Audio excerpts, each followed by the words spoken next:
June 2012 Core 2 question number 4. Geometric sequence this time.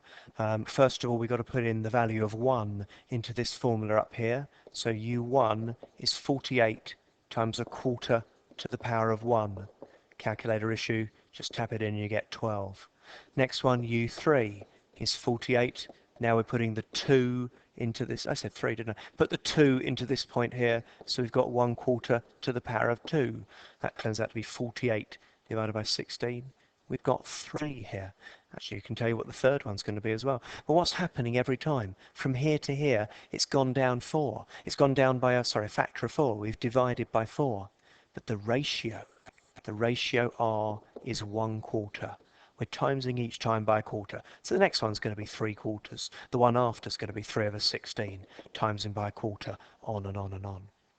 What's the sum to infinity? You know a sum to infinity formula. It's in the formula book. It's A over 1 minus R. A is 12. 12 divided by 1 minus a quarter, or 12 divided by 3 quarters. 12 divided by 3 quarters turns out to be 16. So if you kept on adding forever, it would approach 16. Look, we can already see here, look, we've got 12 and 3 makes 15, 15 and 3 quarters, 15 and 15 sixteenths. It's getting closer and closer to 16. This is the nice question here. Find the sum to infinity of the fourth one up to infinity. If I show you 2 ways of doing this.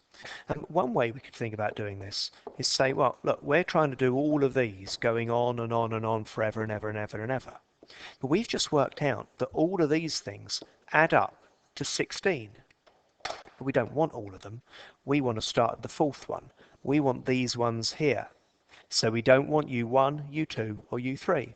So let's just take off U1 and U2 and U3, and we get the answer that it's going to be a quarter. The other way of doing it is to actually say, well, this in itself is a sum to infinity. But the first term now isn't, we're not starting at 12 anymore. We're starting actually at the fourth one. The fourth one here, we worked it out earlier, it's 3 over 16. So we're doing 3 over 16 over 1 minus R, or 1 minus a quarter. That's 3 over 16 divided by 3 quarters. And again, that gives us a quarter. It gives us exactly the same answer. And both ways are equally valid. Here's the mark scheme for this. You've got the 12, the 3, quarter, the 16, and the 0.25 there. And the examiner's comments on that. Just be careful then what it says there. The common error, that method that I showed where you took them away, you did only take away the first 3, not the first 4. Some people did that wrong.